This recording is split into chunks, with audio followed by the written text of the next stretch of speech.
Editors club of India यानी कि ECI की नवगठित राष्ट्रीय कार्यकारिणी ने औपचारिक रूप से शपथ ग्रहण किया। नई दिल्ली स्थित इंडिया इंटरनेशनल सेंटर में आयोजित भव्य समारोह में एडिटर्स क्लब ऑफ इंडिया के पदाधिकारियों ने शपथ ग्रहण की है।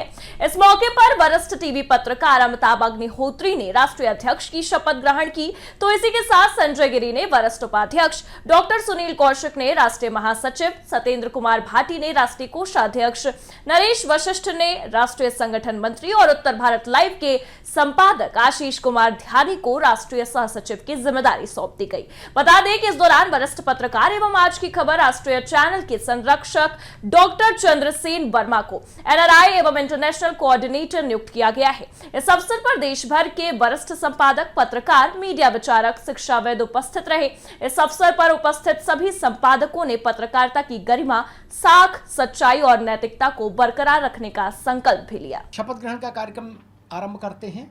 मैं Sanjay Goswami, editors club of India का राष्ट्रीय वरिष्ठ उपाध्यक्ष। मैं doctor Sunil Kaushik, editors club of India का राष्ट्रीय महासचिव चुने जाने के मैं Satyendra Bhati, editors club of India का राष्ट्रीय कोषाध्यक्ष। मैं Naresh Vashishth, editors club of India का राष्ट्रीय संगठन सचिव। मैं Alok Kumar Dwivedi, editors club of India का राष्ट्रीय वरिष्ठ उपाध्यक्ष। मैं Arvind Singh, editor club of India का राष्ट्रीय उपाध्यक्ष। मैं Sanjay Narayan Singh, editor clubs of India का राष्ट्रीय आईटी और डिजिटल संचार प्रमुख।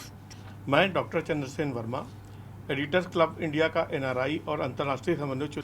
मैं Purnima Mishra, editors club of India की राष्ट्रीय सह सचिव। मैं Ashish Kumar Dhyani, editors club of India का राष्ट्रीय सह सचिव। तो उत्साह का दिन है, खासकर जो यहाँ पर व्यक्ति बैठे हैं। आप ही के लिए एक मंच बना है एडिटर्स क्लब ऑफ इंडिया। जब नई शुरुआत होती है तो चुनौतियां बहुत ज़्यादा होती हैं, और पत्रकार एक ऐसा शब्द है, एक समय ऐसा था कि पत्रकार सुनने के बाद आदमी कहता था बहुत बड़ा पढ़ा लिखा आदमी, यार इससे सलाह ले ली जाए।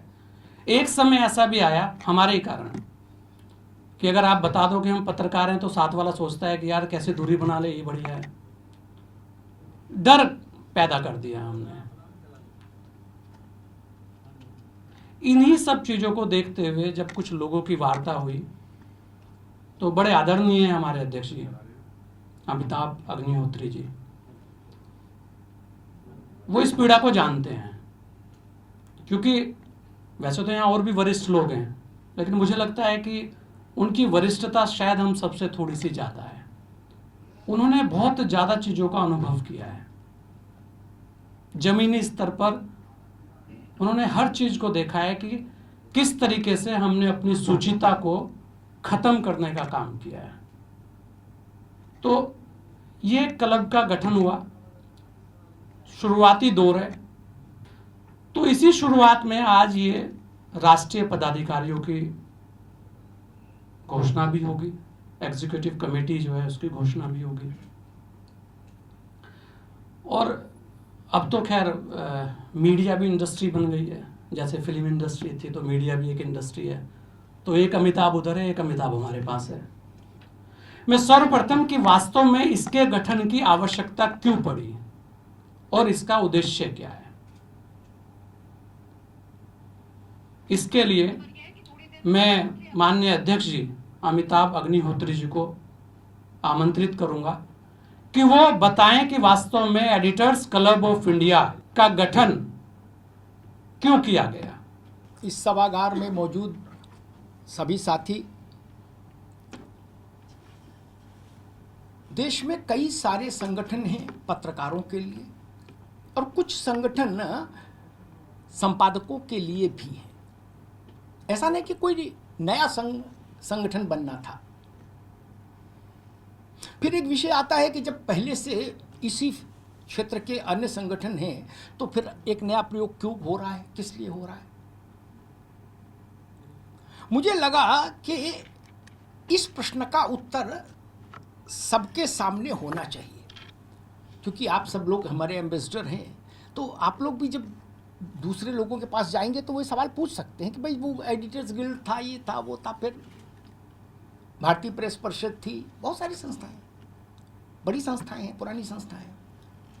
मुझे लगा कि इसका उत्तर जिस हम सबके पास होगा तो हम लोग अच्छे से देश भर में पत्र संपादकों को जोड़ पाएंगे। इस एडिटर्स क्लब ऑफ इंडिया क्यों बनना चाहिए, इस पर बहुत चिंतन हुआ और सबसे बड़ी बात ये निकल कर आई जिसकी की ज़रूरत क्यों है, वो ये बात समझ में आई हम लोगों को कि देश के छोटे शहर दिल्ली, मुंबई, कोलकाता, हैदराबाद, यही भारत नहीं है ना। कुशीनगर भी भारत है, बाड़मेर भी भारत है, बहुत पूरा भारत तो बहुत बड़ा है, बेगूसराय भी भारत है। वहां जो लोग काम कर रहे हैं मीडिया के अलग अलग विधाओं में, चाहे प्रिंट हो चाहे इलेक्ट्रॉनिक हो, अब तो डिजिटल भी है, और जितना प्रिंट और इलेक्ट्रॉनिक का कुल मिला के वर्क फोर्स है उससे ज़्यादा अकेले डिजिटल का वर्क फोर्स है इस वक्त देश में। इसीलिए एक नया स्लोगन आया, डिजिटल फर्स्ट। टीवी ने अखबार को पीछे छोड़ा और टीवी को डिजिटल ने पीछे छोड़ दिया। तो इसमें इन तीनों विधाओं में जो लोग काम कर रहे हैं देश के अलग अलग छोटे बड़े शहरों में, उन लोगों को एक ऐसा मंच मिलना चाहिए जहां अभिजात्य वर्गीय भेदभाव नहीं हो। अभिजात्य वर्गीय भेदभाव मतलब इलीट किस्म का मामला नहीं हो। अभी क्या होता है कि जो एग्जिस्टिंग संस्थाएं हैं वो सामान्य संपादकों का प्रतिनिधित्व नहीं करती, वो कुछ विशिष्ट जनों का प्रतिनिधित्व तो करती हैं लेकिन सबका नहीं करती। तो एक इंक्लूसिव तस्वीर नहीं आती निकल कर। तो हमने सोचा कि एक ऐसा संगठन बनाए जो अपनी स्थापना के पहले वर्ष के भीतर देश में न्यूनतम 5000 संपादकों को सदस्य बनाएगा, 5000। और जो भी हमको ये सूचना देगा कि हम फला गांव से ही सही, फला तहसील से ही सही एक छोटी सी मैगजीन निकाल रहे हैं, मंथली ही सही, हम उसको सम्मान के साथ इस संस्था में शामिल करेंगे। कोई भेदभाव नहीं, कोई भेदभाव नहीं। ऐसा नहीं कि जिसके पास 5 लाख फॉलोअर है उसी को कहेंगे भाई अब आओ, और जिसके पास 5000 है उससे कहेंगे बाहर जाओ, 5 साल बाद आना। नहीं, संपादक संपादक है, पत्रकार पत्रकार है। साथियों, लगभग 25 साल का मेरा अनुभव है प्रिंट, इलेक्ट्रॉनिक और सभी विधाओं में लगभग मैंने काम किया है। बोलना लिखना रोजी रोटी रही है मेरी, लेकिन तब बोलना बड़ा मुश्किल हो जाता है जब आप उस शख्स सामने बैठे होते हैं जिनको देखकर, सुनकर और पढ़कर आप बड़े हुए हैं, अपने पत्रकारिता की ABCD सीखी है। यह हमारे सबके लिए बहुत गर्व की बात है कि हमें ऐसा अभिभावक और ऐसा अध्यक्ष मिला जिनके बारे में हमने सुना, पढ़ा और देखा है। मैं बहुत आभार प्रकट करता हूँ अमिताभ जी का कि उन्होंने मुझे ये मौका दिया कि मैं जिम्मेदारी संभालूं, और आभार सभी साथियों का भी है कि उन्होंने मुझे सीमाओं में नहीं बांधा। मुझे ऐसी जिम्मेदारी दी है कि मैं NRI और अंतर्राष्ट्रीय समन्वयक मैं चुना गया हूँ, क्योंकि मेरा अनुभव रहा है नेटवर्किंग का, मेरा अनुभव रहा है बड़े बड़े चैनलों से जुड़ने का, तो वो मुझे लगता है कि मैं जिम्मेदारी ठीक से निभा पाऊंगा। साथियों, आज का अवसर केवल पदभार ग्रहण करने का नहीं है, बल्कि पत्रकारिता की गरिमा, जिम्मेदारी पुनः सशक्त करने का दिन है। आज जब हम मीडिया के संपादकों के संगठन की नई कार्यकारिणी का शपथ दिलाने के लिए एकत्रित हुए हैं, तो हम सबके लिए आत्ममंथन और संकल्प का भी क्षण है। मीडिया लोकतंत्र का चौथा स्तंभ कहा जाता है। यह वो शक्ति है जो समाज की आवाज को स्वर देती है, जो सत्य को सामने लाने का साहस रखती है और जो शासन और जनता के बीच एक सेतु का कार्य करती है। परंतु शक्ति के साथ एक गंभीर जिम्मेदारी भी जुड़ी हुई है। सत्य को तथ्यों के आधार पर प्रस्तुत करना, निष्पक्ष रहना और जनता के विश्वास की रक्षा करना हमारी जिम्मेदारी है। हम सब जानते हैं कि आज का दौर सिर्फ तेज खबरों का नहीं बल्कि विश्वसनीय खबरों का भी है। जब सूचनाएं सेकंडों में फैलती हैं तब पत्रकारिता की जवाबदेही और बढ़ जाती है।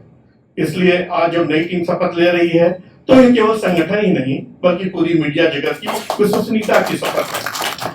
हमें संकल्प लेना होगा कि सत्य, निष्पक्षता और सार्वजनिक हित की सर्वोपरि हम रखेंगे, पत्रकारिता की गरिमा और मर्यादा को हम बनाए रखेंगे और नए युग की चुनौतियों के बीच अपने मूल्यों के कोई भी समझौता हम नहीं करेंगे। संपादक केवल समाचार संकलन का संरक्षक नहीं होता, बल्कि समाज में विवेक का एक रक्षक भी होता है। हमारे निर्णय, हमारी हेडलाइंस और हमारे शब्द ये सिर्फ खबरें नहीं गढ़ते, बल्कि लोकमत और लोकतंत्र की दिशा भी तय करते हैं।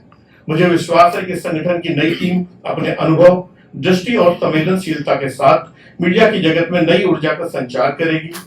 आप सब मिलकर पत्रकारिता को सशक्त, नैतिक और जनमुखी बनाएंगे। अंत में मैं सभी नवनिर्वाचित पदाधिकारियों को हार्दिक शुभकामनाएं देता हूं। जब मैं राष्ट्रीय महासचिव के रूप में ये दायित्व स्वीकार करता हूं, तो सिर्फ एक पद नहीं, यह एक प्रतिज्ञा है कि मैं कलम की स्वतंत्रता, पत्रकार की सुरक्षा और प्रेस की प्रतिष्ठा के लिए निरंतर खड़ा रहूं। हमारा मिशन है कि पत्रकारिता की स्वतंत्रता की रक्षा करना, संपादकों के अधिकार और सम्मान की गारंटी देना, नैतिक पत्रकारिता को राष्ट्रीय विमर्श के केंद्र में लाना और युवा पत्रकारों को सही दिशा देना। नजरिया एक होना, ये सबसे बड़ी बात है। और जहां पर जिस परिवार का, जिस संगठन का मुखिया एक नजर से सबको देखेगा, निश्चित तौर पर वही संगठन आगे बढ़ेगा। भेदभाव जहां पर होगा वह नुकसान होगा। और यही सबसे बड़ी खासियत है इस मंच की, यही पहचान है। और जो हमारा उद्देश्य है, डॉक्टर सुनील कौशिक जी ने कहा है कि कितने लोग इसमें शामिल होंगे। आज से औपचारिक शुरुआत ये हुई है। आप सब लोग इतने तजुर्बे वाले हैं, फील्ड में काम करने वाले लोग हैं कि अगर 1 महीने बाद ही इस मंच को देखेंगे तो आपका, हमारा परिवार इतना बड़ा होगा कि देश के हर राज्य के हर एक जिले में आपकी उपस्थिति दर्ज होगी। और इसी उद्देश्य के साथ हम लोग यहाँ से आज जाएंगे, इसी शपथ के साथ जाएंगे। बहुत बहुत धन्यवाद। कि शायद ये पहला संगठन ऐसा है जिसमें कि मेन स्ट्रीम के साथ साथ डिजिटल प्लेटफॉर्म को भी जगह मिली है। और सबसे बड़ी बात क्या है, मेन, जैसे अध्यक्ष जी ने बताया कि मेन स्ट्रीम मीडिया तो कहीं ना कहीं अपनी जगह बना लेता है, बट जो सुदूर गांव में बैठा हुआ है वो अपना दुख किससे कहे, उसको सुनने वाला कोई नहीं। और सबसे ज़्यादा इन्फॉर्मेशन या खबर वही देता है। दिल्ली और बड़े महानगरों की खबरें तो सबके पास आ जाती हैं, बट छोटे छोटे जो गांव से, कस्बों से खबरें आनी है वो हमें देता है, और उसकी सुरक्षा की गारंटी कोई नहीं है। ठीक है, बट उसमें हमें एक चीज़ और ध्यान रखनी है, एज ए संगठन सचिव कह रहा हूँ मैं, कि जिन लोगों को हमें जोड़ना है अपने क्लब से, ECI से, वो ज़रूर इस बात का ध्यान रखें कि वो पत्रकार ज़रूर हों। एडिटर्स क्लब ऑफ इंडिया में साफ तौर पर एक जो लक्ष्मण रेखा दे दी है ना ईमानदारी की, उसी के आधार पर हम सबको जीना है। अपनी जरूरतों को कम रखना है, जिससे कि हमारी महत्वाकांक्षाएं कम रहेंगी ना, हमारी जरूरतें जब कम रहेंगी तो हम ईमानदारी के साथ जीवन जिएंगे। लेकिन जब हमारे मन में ये भाव आ जाएगा कि नहीं, हमें भी तो 4 गनर चाहिए फलाने संपादक की तरीके, और हमें भी तो 3 गाड़ी आगे पीछे चाहिए, तो फिर हमारी ईमानदारी और हमारी शुचिता पर सवाल खड़े होंगे। जब हमारा लीडर ईमानदार है, जब हमारे लीडर की शुचिता की कहानियां गढ़ी जाती हैं, तो हम क्यों ना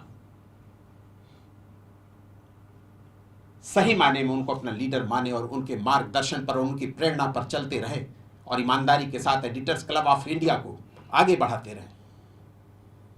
हमारे उपनिषदों में शब्द की तुलना ब्रह्म से की गई है। कहा गया है शब्द ब्रह्म, शब्द जो है वो ब्रह्म है, और उस शब्द को सृजित करने की क्षमता जिसमें है उसको हम लेखनी कहते हैं। और उस लेखनी को जो धारण करता है, अपने डायरेक्शन पे, इशारे पे चलाता है, वो पत्रकार है, वो संपादक है। मुझे नहीं लगता है कि दुनिया की कोई भी ताकत किसी पत्रकार और संपादक के गरिमा को कम कर सकती है, या उसको तौल सकती है, या उसका मोल भाव लगा सकती है।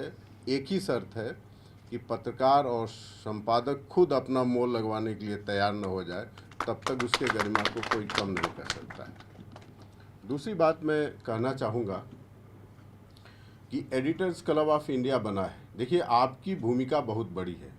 समाज में पत्रकार भी समाज से आता है। जैसा समाज होगा वैसा ही संपादक आएगा, वैसा ही पत्रकार आएगा। ये हो नहीं सकता है कि हमारा समाज ठीक नहीं है और बहुत श्रेष्ठ हम पत्रकार पालें, कभी नहीं होगा।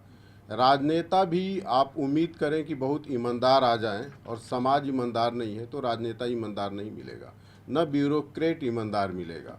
तो अच्छा राजनेता मिले, अच्छा पत्रकार मिले, अच्छा ब्यूरोक्रेट मिले और अच्छा नागरिक मिले। विश्वविद्यालय और शिक्षण संस्थान तो एक समय तक पढ़ाने का और प्रशिक्षित करने का काम करते हैं, पत्रकार का काम होता है उसको आजीवन प्रशिक्षित करना। तो हम इस कमी का भी दोषारोपण किसी पे नहीं दे सकते हैं, ये हमारा महती दायित्व है। बहुत महत्वपूर्ण जिम्मेदारी दी गई है, लेकिन मेरा हमेशा से व्यक्तिगत तौर पर ये मानना रहा है action speaks louder than words. तो बातें तो बहुत होती हैं, लेकिन बातों के साथ साथ उन बातों का एग्जीक्यूशन करके हम काम कितना कर पाते हैं, दैट इज़ वेरी इंपॉर्टेंट। आज तो बच्चा पैदा हुआ है, उस बच्चे का जो सबसे इम्पॉर्टेंट पोषक तत्व है जिसको हम न्यूट्रिशन कहते हैं, वो बता दी गई यहाँ पर अमिताभ जी की तरफ से कि वो ईमानदारी होनी चाहिए, एक दूसरे के लिए मदद का भाव होना चाहिए, डेमोक्रेसी होनी चाहिए, संवाद होना चाहिए, एक दूसरे को आगे बढ़ाने की कोशिश की जानी चाहिए। तो बस वैसे ही जब वो बच्चा थोड़ा सा बड़ा होगा, घुटनों के बल चलना शुरू होगा और जब दौड़ना शुरू करेगा, तो हम सब ऐसे ही मिलकर इस बच्चे के लिए, जिसे हमने एडिटर्स क्लब ऑफ इंडिया नाम दिया है, इसके लिए खूब ज़ोरदार तालियां बजाएंगे। बस इतना करिएगा, क्योंकि पत्रकारों के लिए मैंने सबसे बड़ी चुनौती एक देखी है कि उनकी मदद के लिए कोई नहीं आता, और उसमें मैं भी एक शामिल हूँ। और शायद अब जब आपको सबसे ज़्यादा मदद की ज़रूरत होती है तो लोग आपका फ़ोन उठाना बंद कर देते हैं। तो बस इतना करिएगा कि जितना जिससे संभव हो पाए एक की मदद करिएगा, और जब वो पूछे कि बदले में मैं क्या कर सकता हूँ तो कहिएगा एक और की मदद करिएगा। और डिजिटल वर्ल्ड बहुत तेज़ी से बदल रहा है। 140 करोड़ भारतीयों के हाथ में फ़ोन है और सब के सब पत्रकार हैं। आज की डेट में इतनी सारी भ्रामक जानकारी और सही जानकारी दोनों उपलब्ध है। तो इस पदभार को जो मुझे दिया गया है, मैं डिजिटली कैसे अपने क्लब के मेंबर्स को ज़्यादा से ज़्यादा अपने क्लब में ईमानदार और अच्छे मेंबर्स को शामिल कर पाएँ, उसके लिए क्या डिजिटल प्रयास किया जाना चाहिए। क्योंकि डिजिटली देश के कोने कोने में, गांव, सुदूर गांव में पहुंचना बहुत आसान है। बहुत जल्द एक इस तरीके का प्रोग्राम तैयार किया जाएगा कि लोग अपने घर में बैठे बैठे हमारे क्लब का मेंबर बन पाएंगे, लेकिन उसके लिए उनको क्या क्राइटेरिया फुलफिल करना पड़ेगा वो डिसाइड करके, और बहुत जल्द हम लोग इसके ऊपर काम करेंगे। मैं एक बार फिर से धन्यवाद देता हूं मुझे इस जिम्मेवारी को देने के लिए, और मैं पूरी ईमानदारी से इस जिम्मेदारी का निर्वहन करूंगा, ऐसा मैं विश्वास दिलाता हूं। क्लब ऑफ इंडिया सिर्फ एक संगठन नहीं बल्कि देश भर के संपादकों की